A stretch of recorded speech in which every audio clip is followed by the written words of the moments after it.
our first speaker for today. Madam Haniah Abdul Hamid, a strong advocate and early childhood practitioner, has more than 25 years of experience in the field of education. She has played the roles of a teacher, principal, supervisor, lecturer, and consultant. A passionate lifelong learner too, Madam Haniah is a highly qualified professional. Her highest qualifications are a master's degree in education from Australia's Queensland University of Technology, specializing in early childhood, and a master's degree from Nanyang Technological University, specializing in curriculum and teaching. Madam Haniah graduated from National University of Singapore with a double degree in Bachelor of Arts and in Bachelor of Social Sciences Sociology with honours. She also attained a bachelor's degree in Islamic Revealed Knowledge and Heritage from International Islamic University, Malaysia. As an advocate for holistic integrated education based on philosophy of education in Islam, she and her co-founders turned their belief into reality by setting up Kif Nur Kindergarten. Kif Nur Kindergarten has been providing holistic and enriching learning experiences since 2009. Let us welcome Madam Haniah to present on our first topic today. Madam Haniah, please.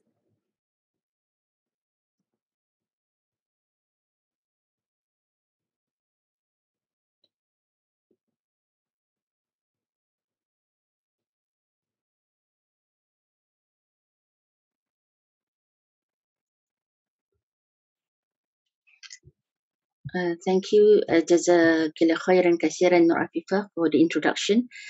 Bismillahirrahmanirrahim. Alhamdulillah, alladhi hadana lihada wa ma kunna linahtadiya lawla an hadana Allah. Ashhadu an la ilaha illallah wahdahu la sharika lah wa ashhadu anna Muhammadan abduhu wa rasuluh. اللهم زقنا يا ربي فهم النبيين وحفظ المرسلين وإلهام الملائكة المقربين في عافية يا أرحم الراحمين. رب اشرح لي صدري ويسر لي أمري واحلل عقدة من لساني يفقهوا قولي. Alhamdulillah, all praise to Allah subhanahu wa ta'ala because of his ni'mat, because of his blessing. We are all here today, and the most important blessing that we have is the iman that he gave us, and for his gift of us as being a Muslim. To be a Muslim and inshallah to be a mu'min and then a muhsinin is a lifelong education that needs an education which is holistic to develop a child holistically. Being a mother of 3 children who are all in madrasah, I would like to share with you what I believe in. And what I'm going to present to you are things that I've discovered. And there are things which I couldn't actually develop in my children because I discovered it late. But I hope that whatever discovery that I have will benefit each and every one of you. One thing we have to remember as a parent, education and schooling is not the same. Education begins at home and education is lifelong. And schooling is just an entity, a place where you go to get more learning. But education, I'm referring to tarbiyah. How do we nurture in the child? How do we tarbiyah the child to become who he or she must become? And this is something that we will go through, inshallah. So today, the 3 key questions that I would invite all parents to ask is the why and what and how of what do you mean by keeping sight of holistic child development. Before that, before we answer this question, why must we keep sight of the holistic development of our child? I like to remind ourselves and to invite every parent to ask ourselves what we want to leave behind for our children that will outlast us. Why I ask this question? Because I remembered my father. He passed away when I was 13 years old. It's at the moment when I really need a lot of his presence. But there is a reason for that. But one thing that he did was he has connected me to Allah subhanahu wa ta'ala. It is this connection that outlasts him. It is to me, it's a gift that he's given me that is very special right up to this age. So my question is, what do you want to leave behind for your children? that will last you, because we as parents, we will not last in this world. Or sometimes it may be our children who will go first, but within that time we are with our children, what do we want to leave behind? And the other question that always is my concern is, what kind of generation of ours we want to have in the future? So with these questions, I would like to share with you a couple of things which so that we will not lose sight of the holistic development of a child. Is that first is we need to understand our children are actually loaned to us by Allah SWT. It's a loan. They do not belong to us. Our children do not belong to us. So within this span of time we are with them, there's one of the biggest responsibility that Allah has placed on us who have children. That is, we have to help our children to become what they are created for. And it means that when Allah says He has actually created all humans, including the jinn, to worship Him, to be His abd. So what is it that we have nurtured in them? What's the kind of education we have given them so they understand this? The second one is that what is the kind of education we have given or will be giving to our children in order for them to perform their role as a Khalifa fil ard? Someone who is going to think about others than themselves, someone who is going to not only think about human, but also the environment they live in. And this kind of education, it needs a holistic education, because only a holistic education will develop your child holistically. So the question again is, these are from the verses of the Quran to support that the reason why we are created. The question is, are we preparing our child for life of tests? Full of tests, CA test, final test, semester test, PSLE and things and so on and so forth? Or are we preparing our child for tests in life that is beyond those tests that they are going to go through? So which one we are preparing? So when we are preparing for MET, we are actually preparing the child for life of tests. But can we also, in doing so, help them and prepare them for the tests in life? So what is a holistic education? All right. One thing we have to remember, parents, is that holistic education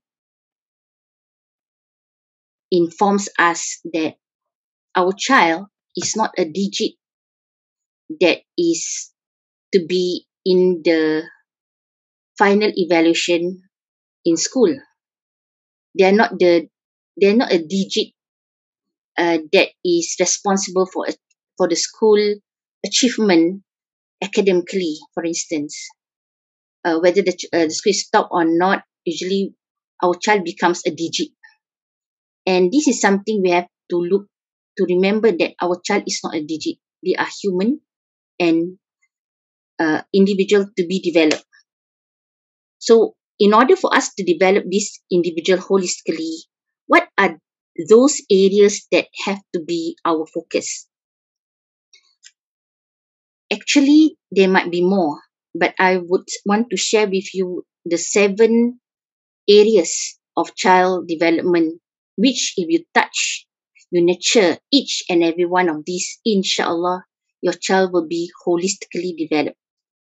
This we call it 7 literacies. 7 literacies are basically the competencies that we need to help the child in their life journey as a student of knowledge, and also as a abd to Allah SWT and a Khalifa fil ard. The first is spiritual literacy. Spiritual literacy is basically the anchoring of the child to Allah SWT. What are the things we do at home that can nurture this God consciousness? Why is this God consciousness is important? As I mentioned, what my father left me was that spiritual connection to Allah SWT. And this connection is important for children, especially in terms of resilience development. A child who knows that he can bounce back because he has someone to help him is very important and powerful in child's life. Spiritual literacy is basically the connection that we connect to Allah SWT. We connect our child to Allah SWT. And when we connect the child to Allah SWT, it's not about making him as a tool. Like you say, if you do this, Allah will like. You want Allah to love you, you do this. This is not the way we do things. Okay, so it is different. I will not be able to explain further, but basically is we want the child to feel awe, to feel the sense of awe, to feel the sense of love, to feel the sense of trust and rely on Allah SWT. This is what we want in the child, and always they will feel or they think good of Allah. They never think bad of Allah. Everything is good. In whatever capacity they went through, they know Allah wants the best for them. The second one is moral literacy. Moral literacy is basically the adab, is the akhlaq of the child. And this is where Rasulullah SAW has to be the role model. How much they want to be like him.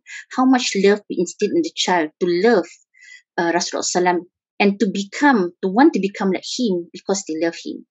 The second one is intellectual literacy. Intellectual literacy is basically, it's not just about reading and writing, but it's how the child sees things. How does he perceive his life? How does he perceive incidents? For instance, if you want to go out and there's a rain, how does he see such things? Does he see it as a disappointment? Or does he see there's something that he could learn? Or there's something good behind it? The fourth one is physical literacy. Physical literacy is when the child understand what is, example, halalan tayyiban, and why is it so important that he adhere to it.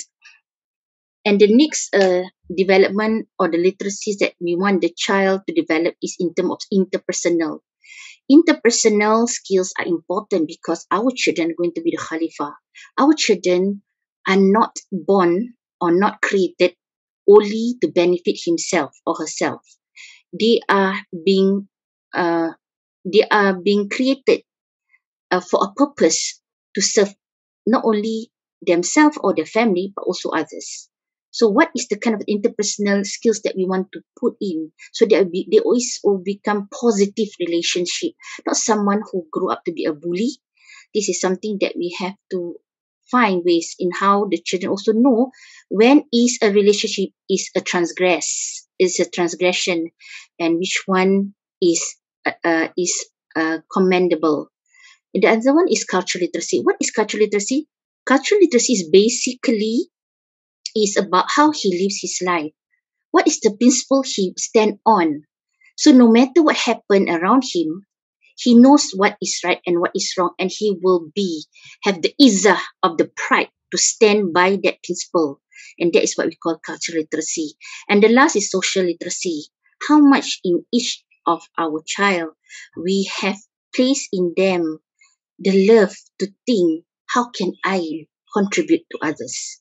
So these are the 7 literacies which is areas of development which need to be touched upon and to be developed long life or lifelong in order for your child and even for ourselves to be holistically developed, inshallah. So we know one thing is for parents, we have to believe that our child is unique and gifted. Never, this is the same advice I would give.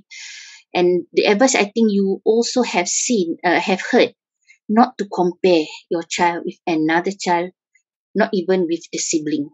Every child is born having innate talents. Why? When Allah has said that He's going to make us into Khalifa fil ard, definitely He will give us something, isn't it? So what is that something? You have to find out, and it's always through trial and error. And this is where, as mentioned, if you were to rely on school alone, I can tell you, I doubt the child is going to find that giftedness. And how do we develop a child holistically to be resilient to tests of life? If you can remember all those 7, you find, oh my goodness, there are 7 areas I couldn't remember. It's okay. Just remember this. There are 3 connections, right? The 3 connections that has to be nurtured in our child's life for him or her to be able to be resilient to the test in life. First is the upward connection to Allah SWT. Always connect. Things happen to Allah SWT. Always let him or her see that Allah is always with them. Always help them to believe, to rely on Allah SWT.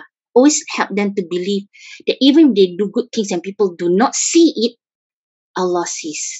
For Allah is all hearing. He's Al-Basir and He's As-Sami', all hearing. And one important crucial thing also have to help them to have connection with themselves. Inward connection. What is the inward connection? To believe I am capable. To believe I belong. To believe I'm able. And to believe I'm livable. And to believe I'm livable. I can be loved. And to believe he's a worthy, honored human being. Because Allah himself had honored and give dignity and dignified all human beings. This is something we have to really preserve. Why? Because this will help them go through, even if they were to struggle in their studies, in their lives, and in friendship, and in any events in their life, is the belief that they are worthy human being. And the last is for us to help children to have this connection with others. Do not overprotect your children to the extent that you do not want them to mix around or have these moments where you will allow them to have activities, volunteer things to help others. This is important, right? Connection with others. So before I leave, I will leave you with this beautiful ayat of the Quran from Surah An-Nahl, that when we are in the wombs of our mothers, we do not know nothing, but Allah has said that He has given us the hearing, the sight, and hearts, so that you may be grateful.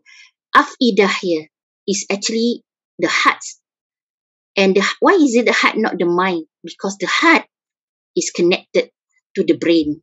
So what have we done for our children's heart so that it will continue to live for Allah SWT.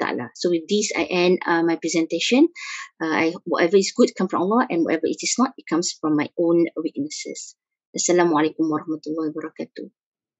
Waalaikumsalam warahmatullahi wabarakatuh.